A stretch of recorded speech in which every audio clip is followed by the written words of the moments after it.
আয়াত ১৭ ফাসুবহানাল্লাহি হিনা তুমসুনা ওয়া হিনা তুসবিহুন। অনুবাদ: কাজেই তোমরা আল্লাহর পবিত্রতা ও মহিমা ঘোষণা করো যখন তোমরা সন্ধ্যা করো এবং যখন তোমরা ভোর করো। তাফসির ১ নং ফুটনোটের বিবরণ। এখানে ফা শব্দটি পূর্ববর্তী বাক্যের জন্য কারণসূচক, তাই অনুবাদ করা হয়েছে কাজেই। আয়াতে তাসবিহ তাহমিদ দ্বারা যিকর উদ্দেশ্য হতে পারে, সেই সাথে সালাত উত্তম রূপেই আয়াতের মধ্যে দাখিল আছে বলা যায়।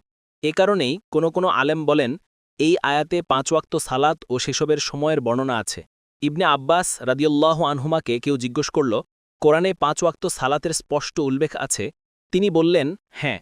অতঃপর তিনি প্রমাণ হিসেবে এই আয়াত পেশ করলেন, ফাসুবহানাল্লাহি হিনা তুমসুনা ওয়া হিনা তুসবিহুন। এর অর্থ মাগরিবের সালাত, ওয়াহিনা তুসবিহুন শব্দে ফজরের সালাত উল্লেখিত, আশিয়ান দ্বারা আসরের সালাত এবং হিনা তুজহিরুন শব্দে জোহরের সালাত উল্লেখিত। অন্য আয়াতে ওয়ামিম বা'দি সলাতিল ইশা,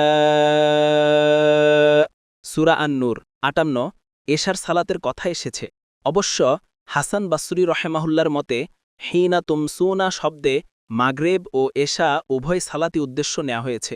এ সংক্রান্ত বিবরণ বাইহাকি সুনানুল কুবরা ১-৩৫৯ হিসেবে এই সূরাতেই সমস্ত সালাতের উল্লেখ আছে বলা যায়। এছাড়াও সালাতের ওয়াক্ত সম্পর্কে কোরআন মজিদে আরও যেসব ইশারা করা হয়েছে সেগুলো হচ্ছে, সালাত কায়েম করো সূর্য ঢলে পড়ার পর থেকে রাতের অন্ধকার পর্যন্ত এবং ফজরের সময় কোরআন পাঠ করো, সূরা ইসরা ৭৮। আরও এসেছে, আর সালাত কায়েম করো দিনের ২ মাথায় এবং রাতের কিছু অংশে, সূরা হুদ ১১৪।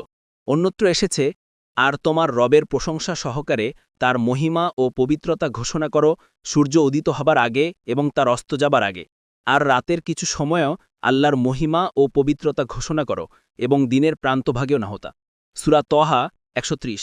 এভাবে সারা দুনিয়ার মুসলিমরা আজ যে ৫টি সময় সালাত পড়ে থাকে, কোরআন মজিদ বিভিন্ন স্থানে সেই সময়গুলোর প্রতি ইঙ্গিত করেছে।